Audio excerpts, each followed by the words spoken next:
नमस्कार, battle of Bengal में आपका स्वागत है। पश्चिम बंगाल में अब स्थिति इतनी खराब हो गई है कि राष्ट्रपति शासन लगाने की कवायद शुरू हो गई है। पहले तो डिमांड हो रहे थे। भारतीय जनता पार्टी का प्रतिनिधि मंडल जब राष्ट्रपति से मुलाकात किया था तो उसमें भी राष्ट्रपति शासन लगाने की मांग की गई थी। उसके साथ साथ जब पश्चिम बंगाल के भाजपा प्रभारी कैलाश विजयवर्गीय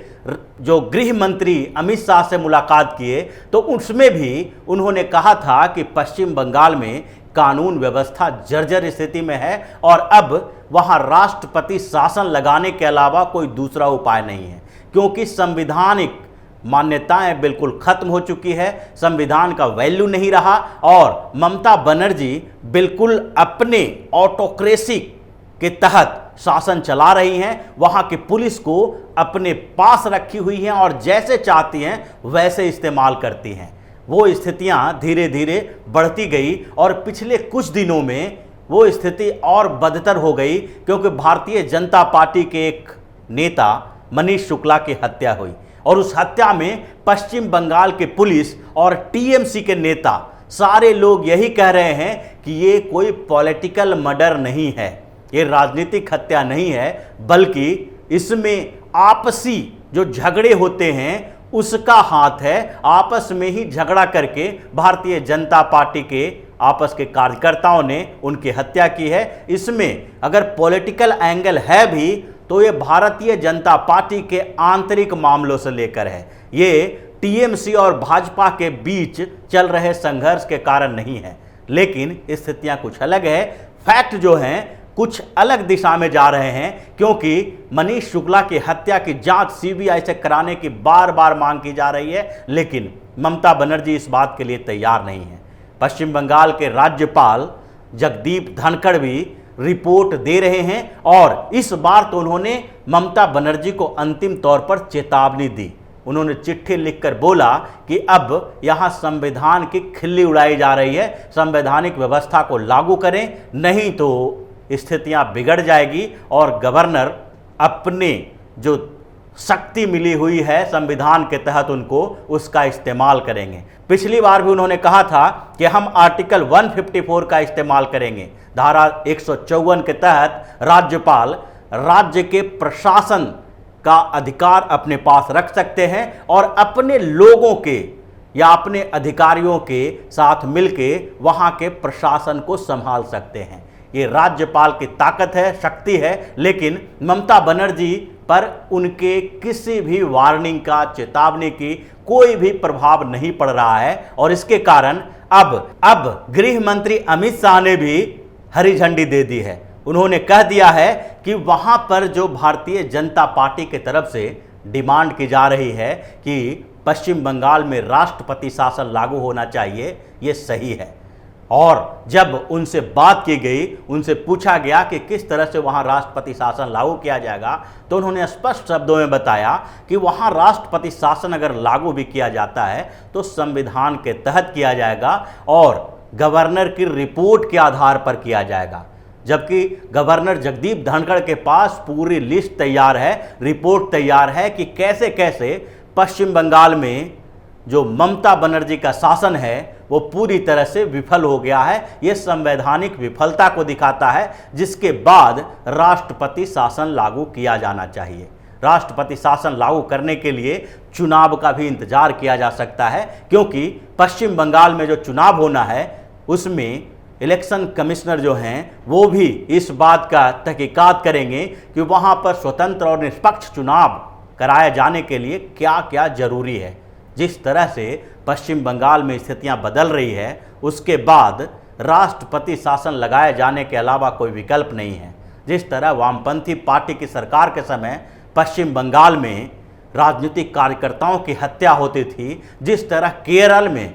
जो वामपंथी शासन अभी है वहाँ पर भी राजनीतिक प्रतिद्वंद्विता के कारण हत्याएं होती है, वैसे ही पश्चिम बंगाल में भी अब जब टीएमसी की सरकार है तो ममता बनर्जी उसी वामपंथी शासन की राह पर चल चुके हैं। उनको अब लगने लगा है कि भारतीय जनता पार्टी उनके सबसे बड़ी प्रतिद्वंदी है और इसलिए वामपंथी पार्टियों और कांग्रेस को छोड़कर भारतीय जनता पार्टी के ऊपर ध्यान देना चाहिए। जो पिछले लोकसभा चुनाव में भारतीय जनता पार्टी का बिल्कुल आधार एक साथ बढ़ा है, उसके बाद स्थितियां बदल गई है। जो पिछले विधानसभा चुनाव में भाजपा केवल 3 विधानसभा सीटों पर जीत दर्ज की थी, वो लोकसभा चुनाव के दौरान 18 संसदीय क्षेत्रों में जीत दर्ज की, यानी 18 एमपी उनके चुन के आए और उसके साथ साथ 40% वोट भी भारतीय जनता पार्टी को मिले। इसके कारण ममता बनर्जी की परेशानी बढ़ी। उनको लगने लगा है कि अब भारतीय जनता पार्टी यहां पर उन्हें हरा सकती है। कांग्रेस और वामपंथी पार्टी अगर एक साथ भी मिल जाते हैं तो उनकी स्थिति इतनी मजबूत नहीं होगी कि वो टीएमसी का मुकाबला कर सके। और यही कारण है कि ममता बनर्जी अब धीरे धीरे भारतीय जनता पार्टी के खिलाफ एक भय का माहौल पैदा करना चाहती हैं। वो अलग अलग क्षेत्रों में भारतीय जनता पार्टी के कार्यकर्ताओं के खिलाफ ऐसी स्थिति पैदा करना चाहती हैं जिससे उनको डर पैदा हो जाए उनके भीतर, और उसके बाद भाजपा के लिए वोट करने से पहले वो 50 बार सोचे। और यही कारण है कि पिछले दिनों में जो रिपोर्ट सामने आई है कि पिछले 3 सालों में 100 से ज़्यादा, करीब 105-6 भारतीय जनता पार्टी के नेता और कार्यकर्ताओं की हत्या हुई है। और अब तो पुलिस कस्टडी में भी भारतीय जनता पार्टी के कार्यकर्ता को मार दिया जा रहा है। ये मामला जब सामने आया कि पुलिस कस्टडी में एक मौत हो गई है और वो भारतीय जनता पार्टी के कार्यकर्ता है, तो उसके बाद गवर्नर ने भी ममता बनर्जी को इसकी शिकायत की कि पुलिस को सही तरीके से काम करने के लिए कहा जाए। उन्होंने डीजीपी को भी कॉल किया, लेकिन डीजीपी भी गवर्नर की बातों को हल्के में ले रहे हैं। इसलिए गवर्नर जगदीप धनखड़ जो हैं, उन्होंने पूरी रिपोर्ट तैयार की है और वो अंतिम तरीके से सारे सबूतों के साथ गृह मंत्रालय को जो रिपोर्ट सौंपेंगे और कैबिनेट में जो फैसला लिया जाएगा, उसके बाद वहां राष्ट्रपति शासन की मंजूरी दी जाएगी। क्योंकि जिस तरह से अमित शाह ने राष्ट्रपति शासन के लिए हरी झंडी दिखाई है, वो इस बात का इंडिकेशन है कि अब ममता बनर्जी का खेल खत्म हो चुका है। ममता बनर्जी पहले से डरी हुई हैं और लोकसभा चुनाव के दौरान जो विधानसभा सेगमेंट में भारतीय जनता पार्टी की जीत हुई थी और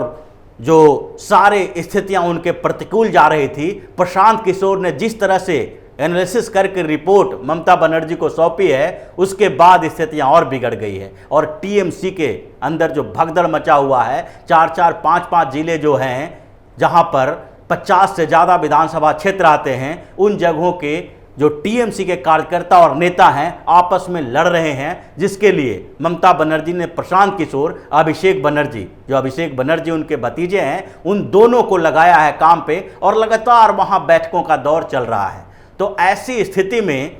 लग रहा है कि ममता बनर्जी अपने इस कुर्सी खोने के डर से बुरी तरह से बौखला गई हैं और अब वो इस बात के लिए तैयार हैं कि राष्ट्रपति शासन लगाया जाना है तो भी वो अपना कदम पीछे नहीं हटाएंगी। वो पुलिस का इस्तेमाल करेंगी और टीएमसी के जो कार्यकर्ता जो गुंडागर्दी पर उतर आए हैं, वो भारतीय जनता पार्टी के साथ संघर्ष करते रहेंगे और दोनों के बीच जो एक खूनी जंग होगी, उसमें हो सकता है कि ममता बनर्जी की राजनीतिक भविष्य तय हो। लेकिन इस बात का तो इंतजार खत्म होने वाला है कि पश्चिम बंगाल में जो चुनाव होगा 2021 के अप्रैल मई में, उस चुनाव में मुख्यमंत्री ममता बनर्जी के अधीन होगा या फिर राष्ट्रपति शासन वहां पर लागू किया जाएगा। क्योंकि जिस तरह से अमित शाह ने उन सारे मामलों को मंजूरी दी है और स्पष्ट रूप से बोला है कि जो स्थितियां पश्चिम बंगाल में है, जो बाबुल सुप्रियो और कैलाश विजयवर्गीय ने रिपोर्ट सौंपी है, जो गवर्नर ने रिपोर्ट सौंपी है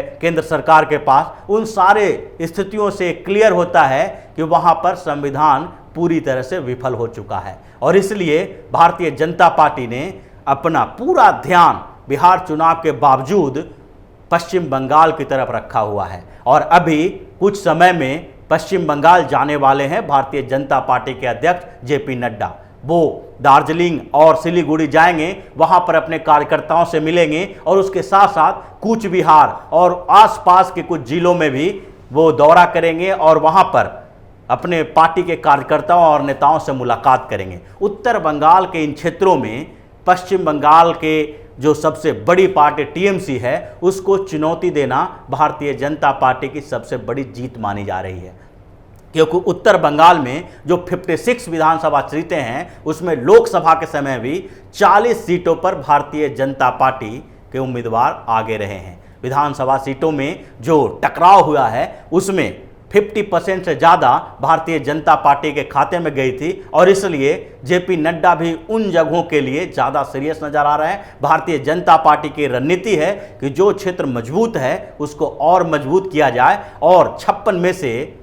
10-15 सीट भी अगर भारतीय जनता पार्टी ने गंवा दिया तो उसके लिए दिक्कत वाली बात होगी। इसलिए 56 में से 50 सीटें जीतने के लिए भाजपा पूरी योजना बना चुकी है उत्तर बंगाल के, और दूसरे क्षेत्रों में भी भाजपा ने जो जनाधार बढ़ाया है उसको और आगे बढ़ाने की कोशिश कर रही है। इसलिए मुख्यमंत्री ममता बनर्जी की बौखलाहट इन्हीं कारणों से बढ़ रही है और भाजपा के इस बढ़ते आधार के कारण इतनी परेशान हो गई है कि अब वो मर्डर करने से भी चूक नहीं रही है, पुलिस का गलत इस्तेमाल करने से भी चूक नहीं रही है, और इसलिए अब अंतिम उपाय जो है वो राष्ट्रपति शासन ही है। तो इसी तरह की खबरों के साथ फिर से हाजिर होंगे, तब तक के लिए बने रहिए हमारे साथ और देते रहिए हमें सहयोग, ताकि इसी तरह की खबर हम आपके लिए लाते रहें। धन्यवाद।